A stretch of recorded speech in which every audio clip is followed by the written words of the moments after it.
Friends, हम इस video में स्टार्ट कर रहे हैं सीपीसी से। ठीक है, सीपीसी 1908 मोस्ट इम्पोर्टेंट एमसीक्यूज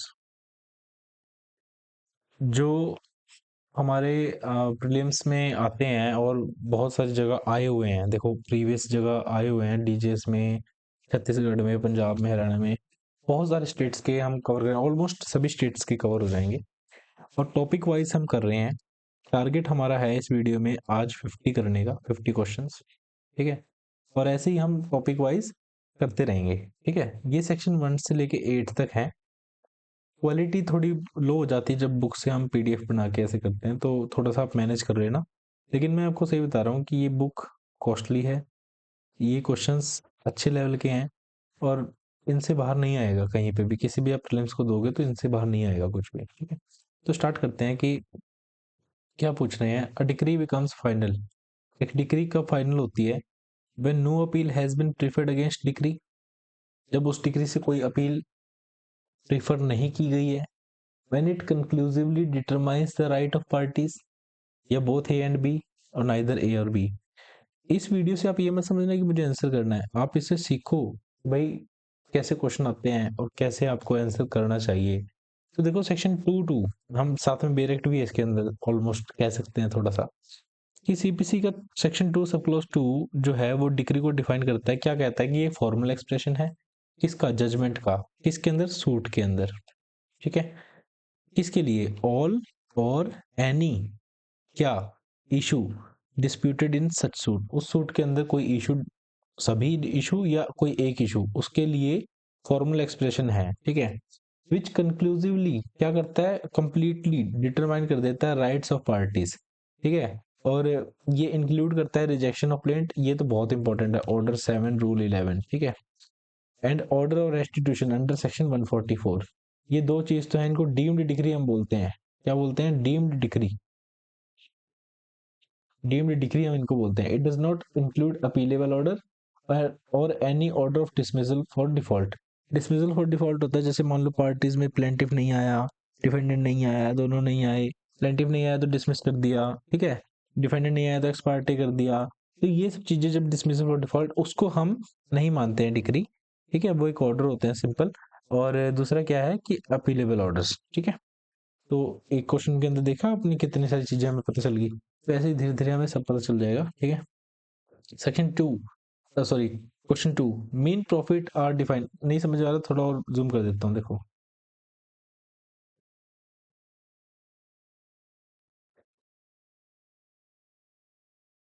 आई थिंक अब क्लियर होगा। Yes, mean profit as defined under section 2 sub clause 12 CPC. अब पहले तो यही याद रखो कि मीन प्रॉफिट कहाँ डिफाइंड है? 2 सब क्लॉज 12 में। ठीक है, those profit which the person in wrongful possession of the property actually received, including profit due to improvement by such person. Those profit which the person in wrongful possession of property actually received or might have been received but without any interest. सारे option बोलूंगा, बहुत लंबी video बन जाएगी। आप बस इतना याद रखो कि हमें क्या करना है। ठीक है, हमें क्वेश्चन देखना है और आंसर देखना है ताकि आपको एक आइडिया हो जाए। 212 क्या कहता है, पहले ये पढ़ लो। Mean profit of the property means profit actually gain और likely to be gain by ordinary diligence by a person in wrongful possession of a property. मतलब तुमने क्या गेन किया और क्या तुम गेन कर सकते थे, क्या कर सकते थे। ठीक है, एक ऑर्डिनरी प्रूडेंट मैन अगर उसको कब्जा करता तो कितना कर लेता। ठीक है, अगर वो है, वो मीन प्रॉफिट में इंक्लूड होता है। And also includes the interest on such profit but does not include profit gain due to improvement made by the person in the wrongful position. एक खंडर जैसा घर है, उसमें से कितना कमा सकते थे या कितना तुमने कमा लिया, लेकिन तुमने उस खंडर को पहले आलीशान महल बनाया, उसके बाद तुमने कितना कमा लिया, वो मेन प्रॉफिट में नहीं आता। अगर तुमने उसके अंदर कुछ इंप्रूवमेंट की है और उससे तुमने कुछ कमाया तो वो इंक्लूड नहीं होगा। एज इट इज से तुमने कितना कमाया था वो इंक्लूड जरूर होगा, इंटरेस्ट भी उसके अंदर इंक्लूड होगा। ठीक है, तो आगे देखो, मैक्सिमम क्वेश्चन हमारा थर्ड है, इसका आंसर है D. Those profit which are person in wrongful possession of such property actually received or might have been received together with interest। जो उसने रिसीव कर लिए हैं या वो कर सकता था, प्लस इंटरेस्ट वो मेन प्रॉफिट में इंक्लूड होते हैं। ठीक है, आई होप कि समझ आ रहा होगा, बढ़िया लग रहे होंगे, है ना। हम्म। तो क्वेश्चन देखो अगला। मैक्सिमम मैक्सिमम क्या, इसको ये कर देते, साफ हो जाएगा।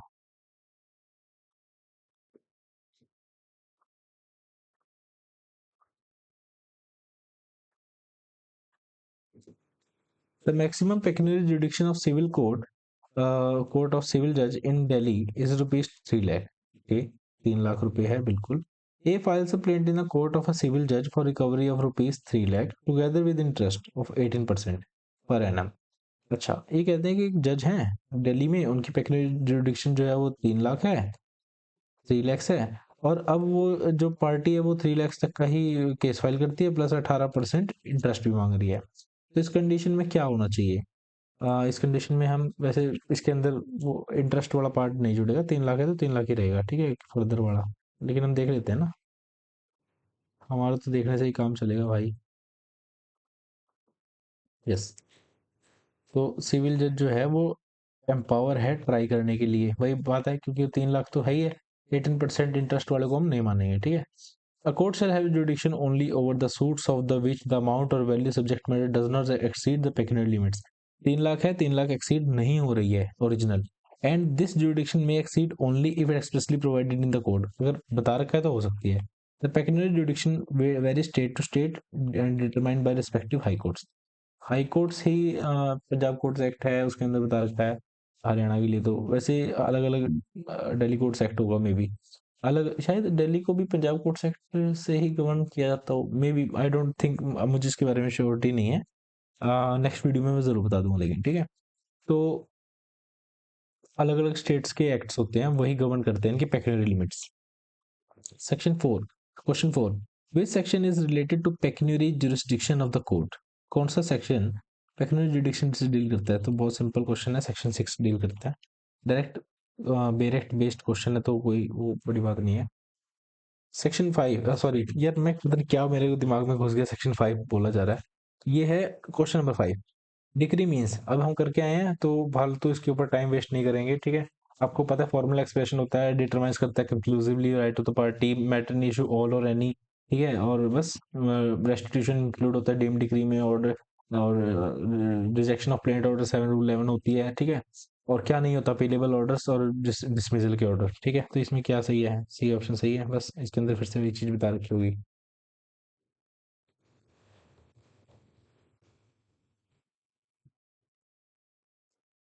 हाँ जी। डिग्री बिकम्स फाइनल, डिग्री कब फाइनल बनती है? It conclusively determine right of the party, बिल्कुल करती है, कंक्लूसिवली डिटरमाइंस द राइट, लेकिन फाइनल कब होती है? No appeal has been preferred against the decree. हाँ, ये कह सकते हैं। आगे क्वेश्चन ऑप्शन देख के ही पता चलेगा, ऐसे तो कुछ नहीं कह सकते। बोथ ए एंड बी बिल्कुल सही। सेक्शन 2, डिग्री फॉर्मूला एक्सप्रेशन, वही चीज आती है जो एक बार क्वेश्चन रिपीट हो रहा है, बार बार रिपीटेड क्वेश्चन है। The code of CPC civil procedure recognise preliminary decree को करता है, बिल्कुल करता है, इसको भी करता है, पार्टली को करता है, पार्टली प्रिलिमिनरी, पार्टली फाइनल को भी करता है। तो ऑल ऑफ द अबव को करता है, बेसिक चीज है, ठीक है। किसी और किसी एक इसमें एक से ज्यादा प्रिलिमिनरी डिग्री भी हो सकती है, एक से ज्यादा फाइनल डिग्री भी हो सकती है, ठीक है। केस भी है इसके ऊपर एक। विच of the following determines does not come under the definition of degree? इनमें से कौन सा डिग्री की डेफिनेशन में इंक्लूड नहीं होता? An adjudication which conclusively determines the right of the party with regard to some of the matter in issue before the court, some of the matter in issue, okay। Rejection of plaint, ये तो होता है, ये भी होता है। Determination of any question under, ये भी होता है। डिसमिसल नहीं होता, अभी एक्सप्रेसली बता रखा है तुम्हें, ठीक है। नाइन्थ क्वेश्चन पे चलते हैं। Degree holder means, degree holder वो आदमी होता है जिसके फेवर में डिग्री आई, बिल्कुल सही बात। An order capable execution has been made, ठीक है। डेफिनेशन डिग्री होल्डर मेंशन कहाँ गई की गई है? 2 सब क्लॉज 3 में। याद रखना भाई, बहुत इंपॉर्टेंट क्वेश्चन है। डायरेक्ट इसमें आ जाते हैं, और मेरे जैसे तो यही गलत करके आएंगे 100%, लेकिन मैं नहीं करूंगा, अब मुझे याद हो गया ना। जजमेंट अंडर 2 9, तो ये भी याद करने का है कि जजमेंट कहाँ गई है। देखो, हमने क्या पढ़ा अभी? हमने पढ़ा डिग्री होल्डर, कहाँ है ये? 2 3 में। 2 9 में क्या है? जजमेंट। 2 12 में अभी पढ़ा था ऊपर, मेन प्रॉफिट्स। 2 11 में क्या है? वो तुमने नहीं पढ़ा, एलआर होगा, लीगल रिप्रेजेंटेटिव, है ना। देख लेंगे आगे आएगा। CPC 1908 is not applicable to which of the following, civil matter तो होगी, और रेवेन्यू मैटर्स पे, लैंड लॉस इस पे नहीं होगी, बताओ बताओ बताओ बताओ। लैंड लॉस पे और लोकल लॉस पे नहीं होगी। सेक्शन 4 बताता है ये चीज हमें, ठीक है। सेक्शन 4 क्या बताता है? In the absence of any specific provision और to the contrary nothing in this code shall be deemed to be limit और अदरवाइज इफेक्ट एनी स्पेशल और local law for the time being in force special jurisdiction of the power confirmed by the special procedure under any other law। तो simple सी बात है कि हमेशा local laws या special laws जो होते हैं वो प्रिवेल करते हैं और ओवरराइड करते हैं जनरल लॉज को। इसका मतलब ये नहीं है कि भाई बिल्कुल लागू नहीं होती, सीपीसी लागू होती है, no doubt.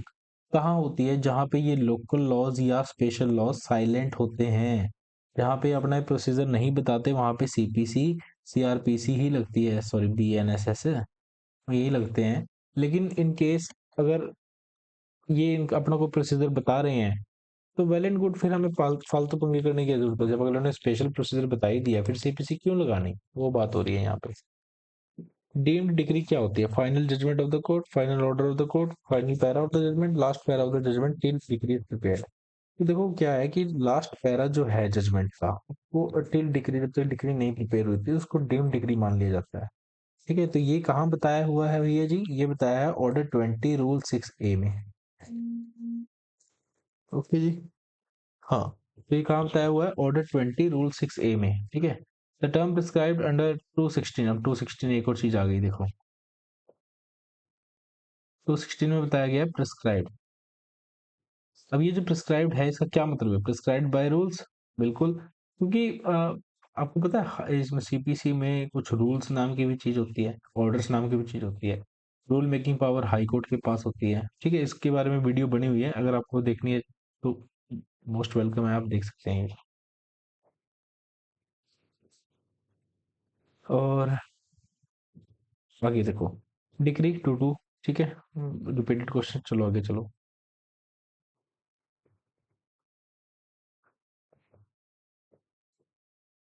Under which of the following section CPC L R अभी हमने बात की थी ना, एल आर देखो ये रखा 211 में बताया था मैंने, बिल्कुल सही बताया था मैंने, तो मुझे तो याद है भाई।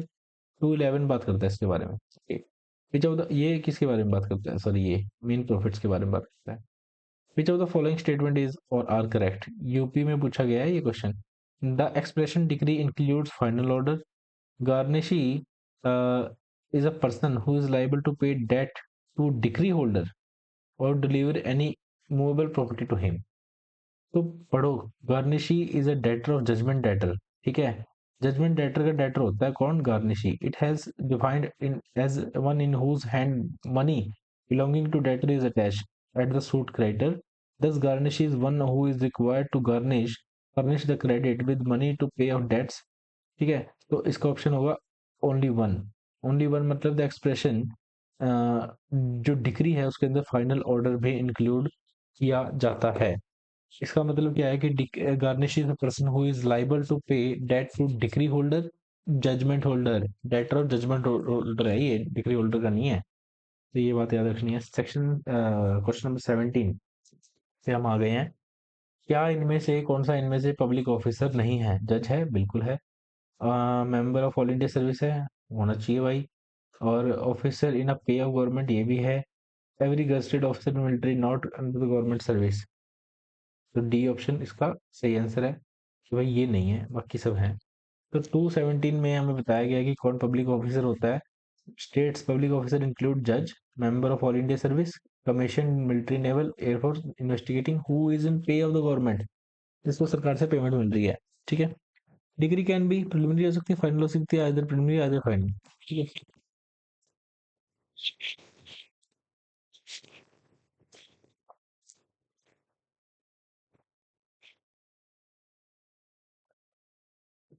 Repeated question. फॉरेन कोर्ट का क्या मतलब है? Court situated outside New Delhi, बिल्कुल गलत।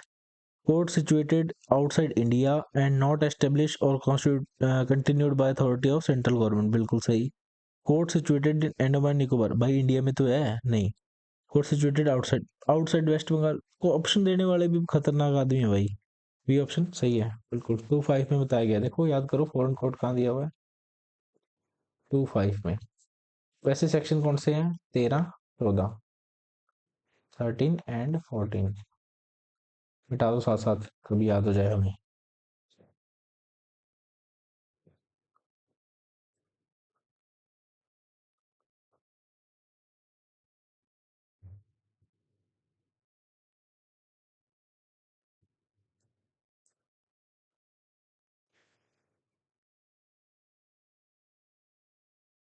Preliminary degree is passed in, किन केसेस में प्रिलिमिनरी डिग्री जो है वो पास की जाती है? Cases of suit for recovery of position of immovable property for rent और मेन profit, suit for dissolution of partnership, both A and B, suit for not for administration.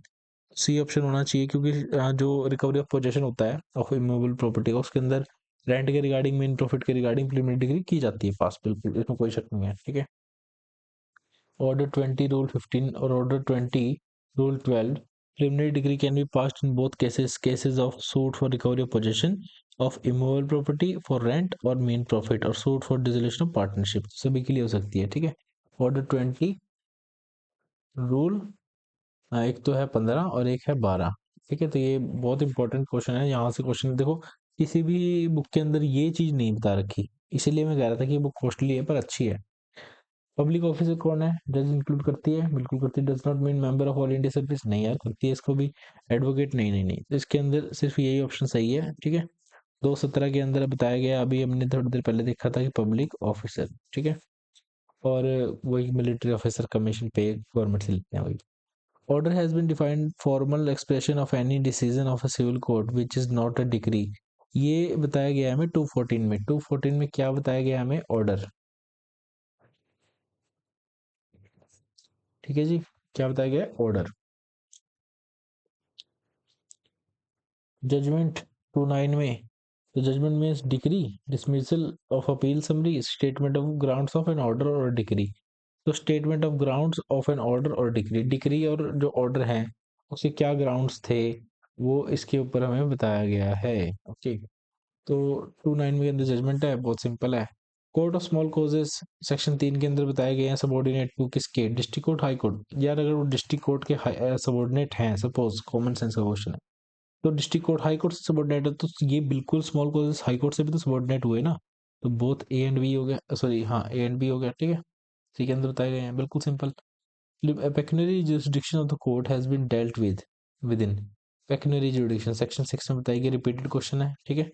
मजा आता है ना रिपीटेड क्वेश्चन देखिए। देखो वेस्ट बंगाल के हैं, वेस्ट बंगाल के कौन करता है क्वेश्चन सॉल्व? हम कर रहे हैं, लेकिन हमारे चैनल पे। तो इसलिए चैनल को लाइक शेयर सब्सक्राइब कर दो बढ़िया से। 50 क्वेश्चंस कर रहे हैं पहले भी।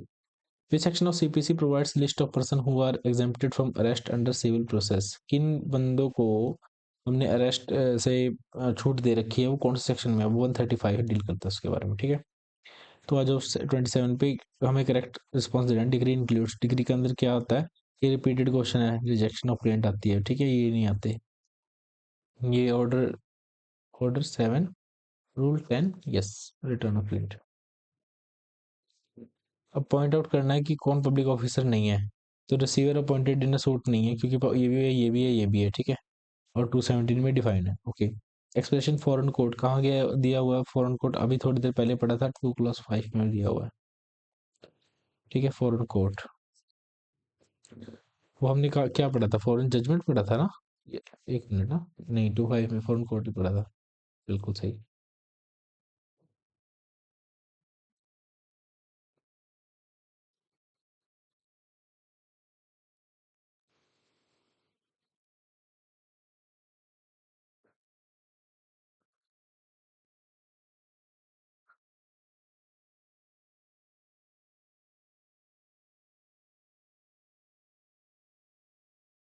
मेन प्रॉफिट कहाँ दिया हुआ है? 212 में दिया हुआ है। ठीक है, ये बिल्कुल सिंपल सी बात है। डिग्री अकॉर्डिंग टू 22, इसके अंदर क्या नहीं आता? बिल्कुल डेफिनेशन क्या नहीं आता, नहीं क्या आता है, तो इसके अंदर वही डेफिनेशन सारी आएगी। रिपीटेड क्वेश्चन है, बिल्कुल सही। ठीक है। फॉरेन कोर्ट 25 के अंदर दिया हुआ। ठीक है। कौन सा? जो देखो सिंपल सी बात है, जो आउटसाइड इंडिया है और उसके ऊपर कोई अथॉरिटी नहीं है, एस्टेब्लिश नहीं कर रखा हमने उसको। ठीक है। तो ये आता है इसके अंदर। लीगल रिप्रेजेंटेटिव 211 में दे रखे हैं, तो इसके अंदर कौन? जो सिंपल सी बात है, जो एक लॉफुली, लॉफुली मरे हुए आदमी की प्रॉपर्टी का जिम्मा रखेगा, उसको रिप्रेजेंट करेगा, उसको हम लीगल रिप्रेजेंटेटिव बोल सकते हैं, ठीक है। तो लीगल रिप्रेजेंटेटिव इंटरमेडियर भी कई बार लीगल रिप्रेजेंटेटिव होते हैं।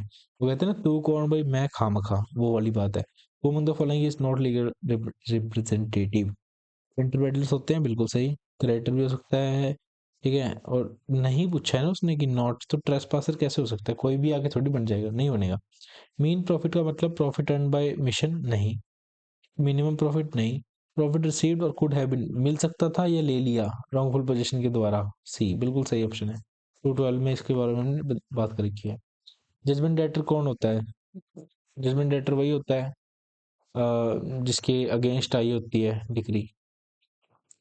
तो person against whom decree is passed, सही है, ठीक है। 210 में बता रखा है, okay. Decree will be null and void, there is inherent lack of jurisdiction of the court passing decree. जिस कोर्ट ने डिग्री पास की है उसके पास इनहेरेंट लैक ऑफ जुडिक्शन, हमारा सब्जेक्ट में जुडिक्शन थी ही नहीं। तो अगर ऐसा कुछ है तो डिग्री नल एंड वॉइड हो जाएगी, ओके।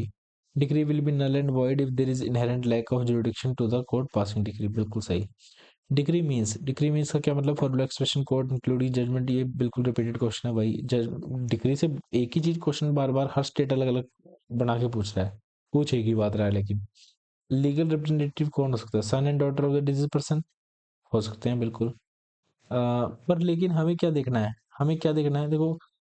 हमें देखना है 211 के अकॉर्डिंग, उसमें क्या कहा कि भाई जो बंदा मरे हुए आदमी की स्टेट को रिप्रेजेंटेट कर सकता है उसको हम लीगल रिप्रेजेंटेटिव की कैटेगरी में डाल सकते हैं।